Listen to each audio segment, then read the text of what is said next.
Welcome back, fellow millionaires. How's everyone doing? So this video is kind of a little bit of a throwback for me, especially years ago. I don't know, it might have been on this channel or another channel I had when I was way younger. I did a tips for Warped Tour video. This video is not that. I went to When We Were Young. I'll just start off by saying this. I had a good time. I saw pretty much all the bands I wanted to see except for Boys Like Girls, which I really wanted to see, but it was a hard choice I had to make last second. Decided to see A Day to Remember, but I genuinely had a good time. I went with my fiance and my brother, and I think the three of us genuinely enjoyed it. We went last year as well, and last year I did not enjoy it as much. Well, we made it until When We Were Young, second year. Hopes, expectations, low, always, right? Not hopes and expectations. No, sorry. Expectations low, hopes high. Yes, yeah. Sorry. We made it in, and honestly, getting in, really easy. It took what, like maybe 5 minutes, which is cool. Because last year we were waiting online for like probably like an hour to get in. I think maybe a little less, but it was definitely not like this year. I think the wristbands helps a lot, the bracelets. So we don't really have any bands that we're like we need to go see right now. There are bands we put just in case, and I'm gonna put my favorites on the screen. But we're gonna go to the merch line because you know it takes long, so we're gonna go there for now. Because some people said it can take anywhere from 45 minutes to an hour. So we'll see you guys at the front of the line. For one, last year I went on a Saturday, and I think that definitely makes a difference. Seeing the headliners was almost impossible last year.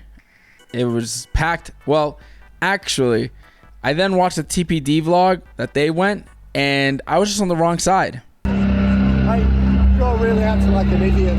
Hey, I am American.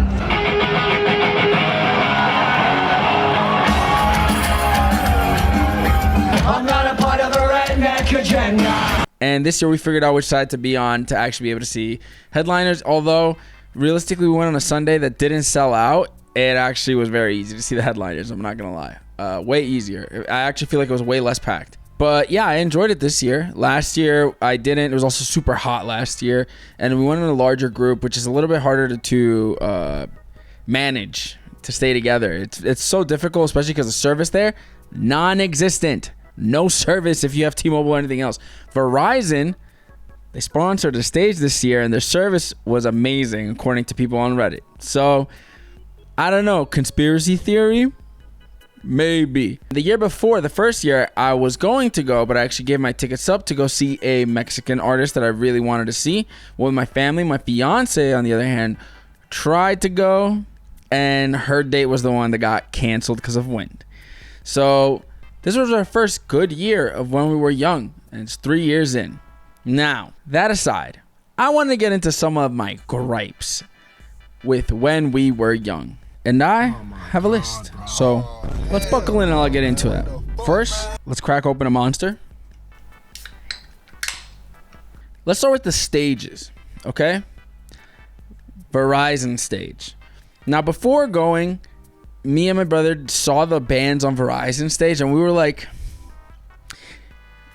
if this is a tent again like it was first year, is this not too small for some of these bands? There are a lot of very, very big bands on the Verizon stage, and we were right. So for Saturday, keep in mind, this is stuff I'm getting from Reddit. Now, I'll explain how mine was on my day, but legitimately from the main stage to go to the Ghost Energy stage, you could not squeeze through because it was so packed. At least that's what I read. Our day, it wasn't as much from the Verizon stage to the vendor stage, but I can see how it would have happened. When I passed by and Hawthorne Heights was playing, which is a band I only really got to listen to Nicky FM for, which sucks because I like them. The crowd was overflowing probably halfway to the vendors. And I will say there was a lot of space between the vendors, so the bar and food, to the Verizon stage tent. But still, for people to reach halfway is crazy. I kind of will say if you were in the crowd, it probably felt awesome vibes because it gave you probably nostalgia vibes to like seeing those bands when they were playing smaller venues.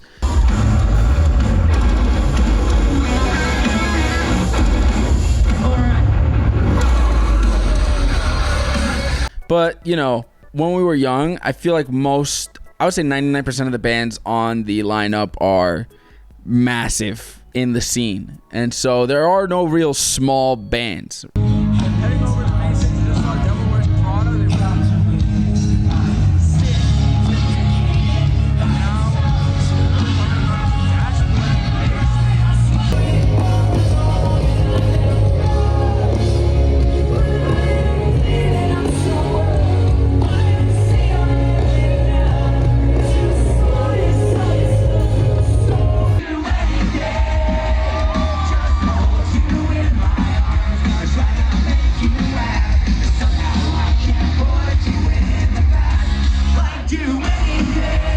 VIP is so stupid for When We Were Young. I'm going to put up the map here, and you can see that VIP has about as much space, I would say, for main stage at least, as GA. And you're gonna say, well, isn't that fine? Like, you know, they have a lot of space then. Wrong. VIP, and I didn't get VIP, thankfully, okay? And a lot of people are saying this now, that they're happy they didn't get it, or they regret that they got it. VIP did get packed. And so when I think about it this way, you're in a closed section for VIP, it's packed, and you're in the back. So your view is going to suck. It's not going to be better than GA. It's going to be pretty much the same, if not worse in some spots. So what is the point of VIP? I saw so many people in comments, so many people on Reddit, Twitter, Threads, everywhere saying that they had VIP. So I'm like, so is VIP actually VIP if a lot, I would say it felt like probably 30 to 40% of the people there had VIP. How is that VIP if almost half of the people have it and the areas are packed? The merch areas apparently were also pretty bad. It seems like the only people that have really good treatment are the cabanas. And if you don't have cabanas, there's no point of not getting GA. Many people have said that next year they're skipping VIP and they're just going to get 2 GA tickets for both days instead. I think that makes sense. It's better for you to, first off, make it yourself a 2-day festival, which it should already be a 2-day festival. Let me just put that out there. But it does make sense for you to buy a ticket for each day. Take your time at each day. You can take breaks. I'm going to see this band. I'm going to take a break here because I can watch this band tomorrow, right? The schedule doesn't change.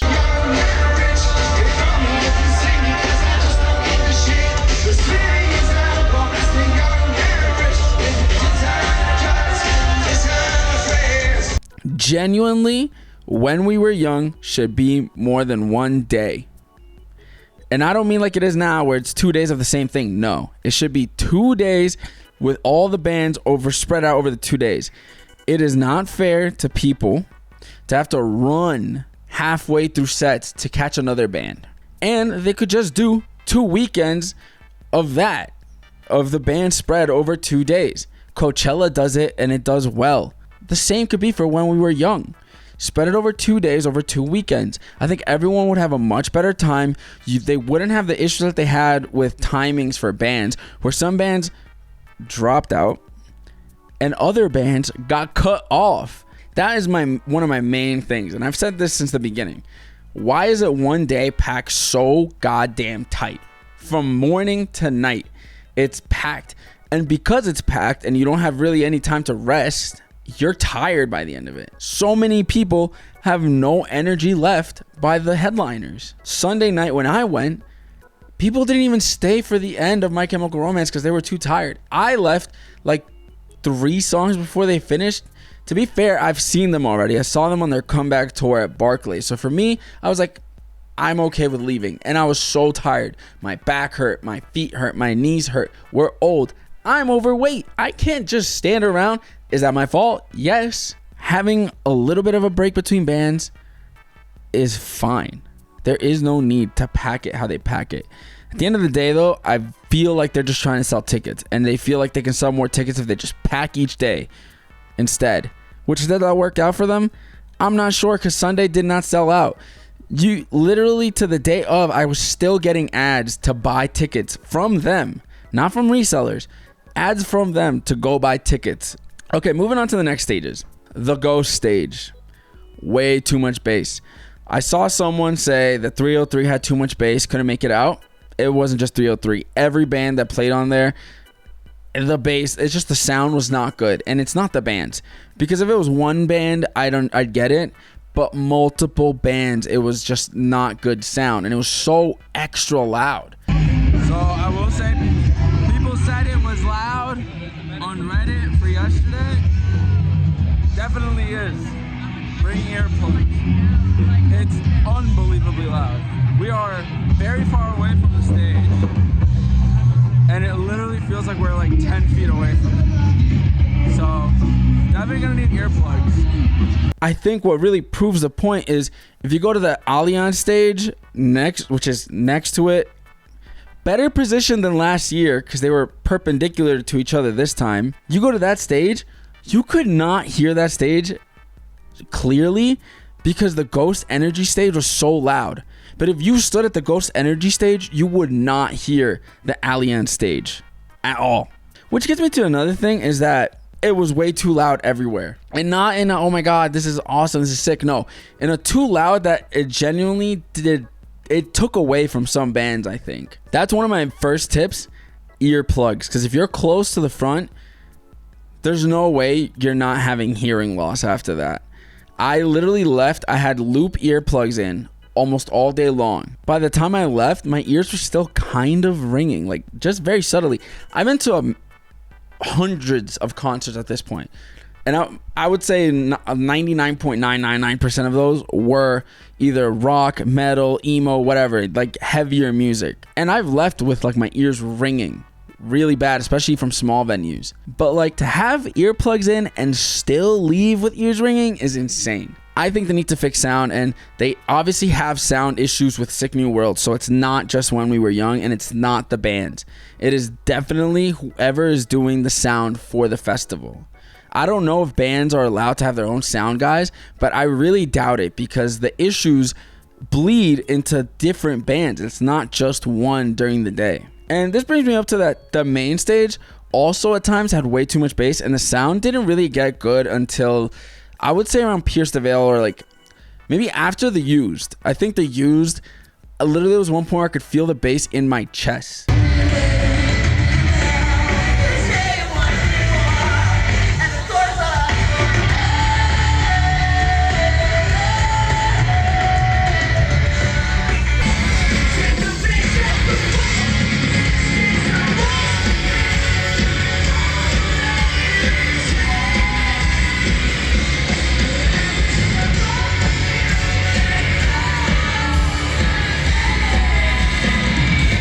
Yeah, when I came back and saw Pierce the Veil, they sounded way better than anyone else that sounded on any of those stages.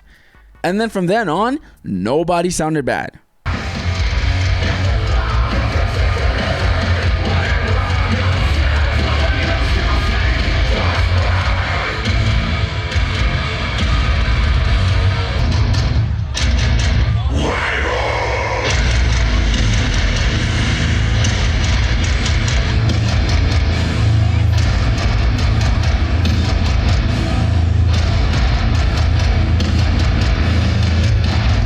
Where is your boy tonight? I hope he is a gentleman.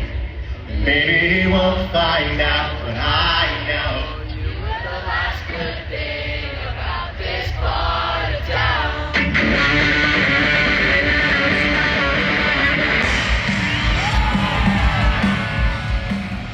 Another thing that I kind of liked, and I saw people had issue with it, was oh, people shouldn't be sitting. Like, don't sit. If you're sitting, I'm going to step on your hands. I really don't care.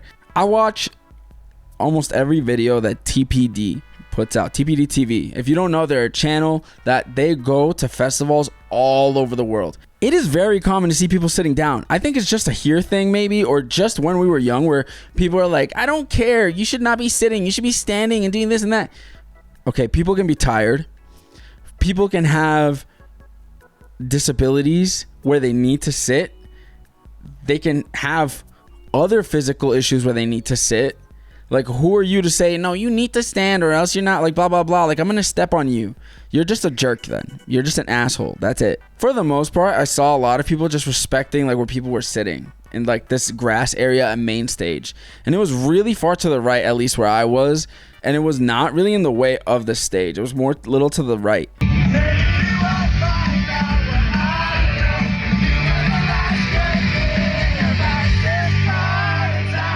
I think more of the area should be covered in grass, to be honest. If anything, maybe they should flip it and do the grass in the back, towards the back of main stage area, and the front should just be asphalt so that people can sit more towards the back, and then whoever wants to stand can just be towards the front. And I think that would solve a lot of issues especially for the people that are like, oh, like, don't sit, blah, blah, blah. Because as I was leaving, or I would leave to go to another band, to another stage, people would be sitting on the asphalt, like, in the back, which definitely had to get uncomfortable after a while. Another issue I kind of had was I don't think any band should be playing during headliners, or especially during that last headliner. I was at Escape the Fate after Fall Out Boy. Halfway through the section, everyone behind me, I turned around, there was no one left. And I saw in their photo after, and the VIP section for them was still full, so that's great. But the GA area, it was empty, because everyone went to go to My Chem.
Then I leave Escape the Fate to go to catch the end of My Chem, and as I'm walking back, I see in the Verizon stage, and it was Pretty Girls Make Graves was playing.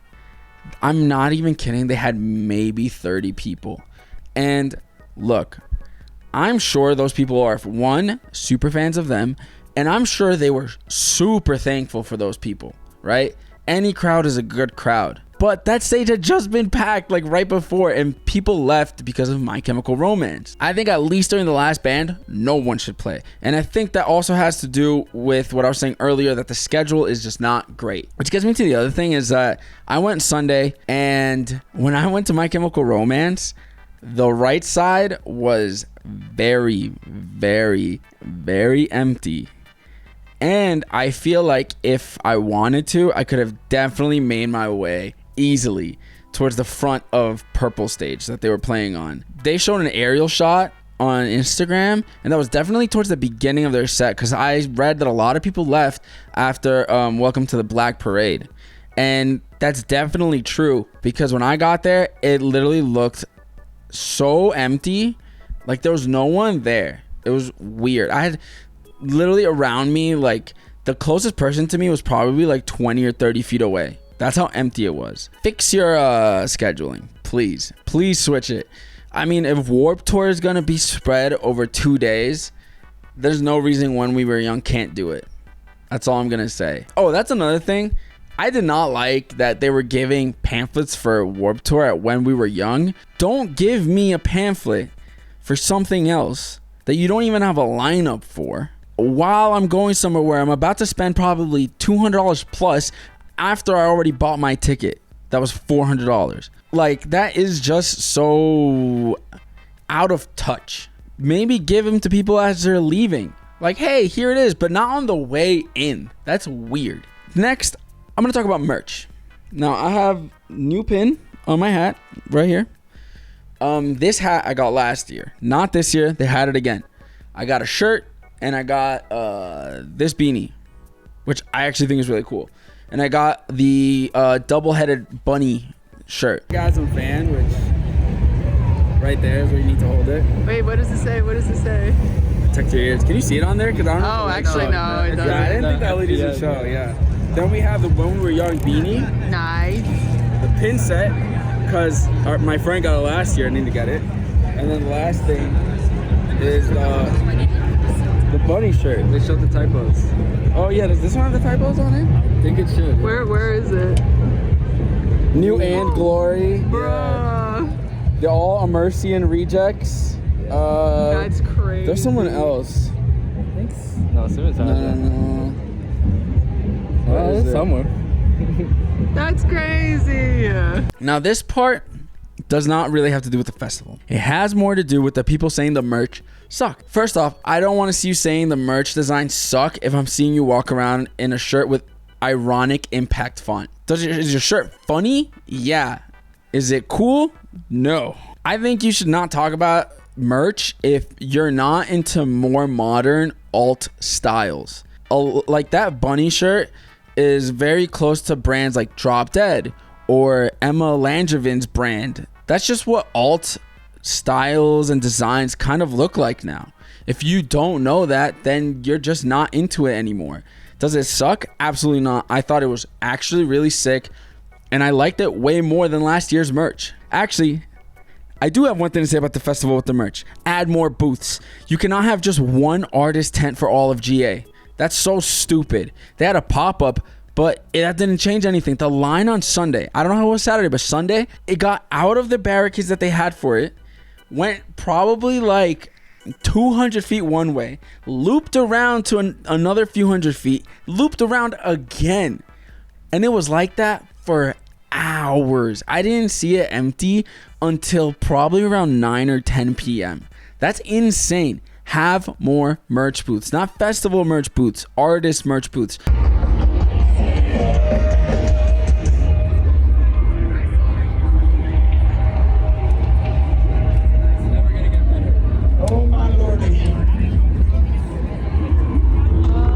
That was the merch line.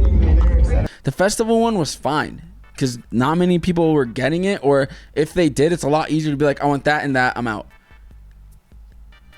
But then again, most people want to get artist merch because there was a lot of exclusive When We Were Young merch from artists. Fix that. Even in VIP, it's not good. So, like, please fix it. Add more booths. We don't need a billion food vendors. Switch some of them out for merch. Let's talk about some little things that I didn't touch upon, okay? Number one, I love this that Burt McCracken said that they've always been here. They've never left. They never took a break or broke up. So were they taking a dig at someone? I don't know. Maybe. Look, in the past, he had beef with My Chemical Romance. Was he reigniting it? I don't know. But he did say that. I don't know. If you guys know who he was, if he was directing that at someone, just let me know down below. But he might have just been saying it as like a, hey, we've always been here.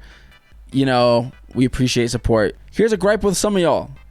Be cleaner. Stop being filthy. Use deodorant, please. And also, oh my God, how do you guys get caca stains out of the toilet in the porta potty? How do you do that? That's so gross. Those porta potties were disgusting. I literally ended up just going to the bathroom, to the bathrooms behind the Verizon stage after, because thankfully not that long of a wait, and I would just take my fiance in with me whenever she had to go. I'll have this here again. Taking Back Sunday sucks. I don't care about your nostalgia. They are awful. Oh, one other thing. Was it just me, or was My Chemical Romance's set shorter than Fall Out Boy's? I'm not really sure. I mean, hey, maybe that's a choice they made. It's not really a gripe. It was just, I don't know, something I noticed. It might have been. I'm not really sure. I thought it was really funny seeing misconnections on Reddit. How do you guys have... Some of those misconnections are like, we talked, we did this, but, you know, let's... blah, blah, blah, blah. Like, I want to get your name, blah, blah. Why didn't you do it when you were talking to the person? Hello, you were there. I understand the ones that are like, oh, I saw you in the distance. We locked eyes for a second. No, it's actually people that were like, oh, we talked. We hung out. We did this. We did that. Blah, blah, blah. But I didn't get your name and number or whatever. Crazier than misconnections on Reddit, I saw missing baby. I'm going to put the screenshot up, and I'm like, And if this is actually real, this is insane. And actually, it's something I need to talk about. How do you lose your child? First off, don't bring your kids to the festival. It is so irresponsible. And I know people are going to be like, oh, so are they supposed to just miss out because they have kids? Yes. You made a decision to be a parent. So you're going to make the decision to be responsible and stay your ass home. You lost your child? Some of you are bringing babies. They are not going to remember this. I know you guys are like, oh, they're going to love it when they were younger and talk. No, they're not. They are not going to remember it. Just leave them at home. It makes no sense to me. And if you can't find someone to leave them with, stay home. Simple. It's so irresponsible. And anyone that argues in the comments, just remember someone lost their child. That is proof enough that it's irresponsible. But anyway, that's it. I would say if you need to save money to go to When We Were Young, if you can't just drop the $300, not worth it. If you can afford to go, go. Is it great? I would say it is not the best that it could be. I think the festival has so many things to work on that it makes it not worth it. And I've seen a lot of people say that they might not go next year unless the lineup is something crazy. And I feel the same way. Unless it's a lineup I can't stay away from, I'm not going. It is just not worth the money, or being so tired, rushing from band to band, not being able to see full sets. It's not worth it. I saw a lot of teenagers asking on Reddit, is it worth it? How much do I need to save? Blah, blah, blah. Realistically, if you're coming from somewhere else and you don't live in Vegas, you're spending $1,000 easily. And it's not worth $1,000. I'll tell you that right now. You could go to another festival in Europe that probably would give you a much better experience for the same amount of money. Or go to Aftershock. There are so many other festivals you could go to, but the When We Were Young is not worth throwing your money away on if you need to really, really, really save. It's just not worth it. I don't think it is. So, yeah, those are my thoughts on When We Were Young. I know a lot of you are going to hate my opinions, I'm sure, and some of you might agree. But, I don't really care. So, until next time, peace.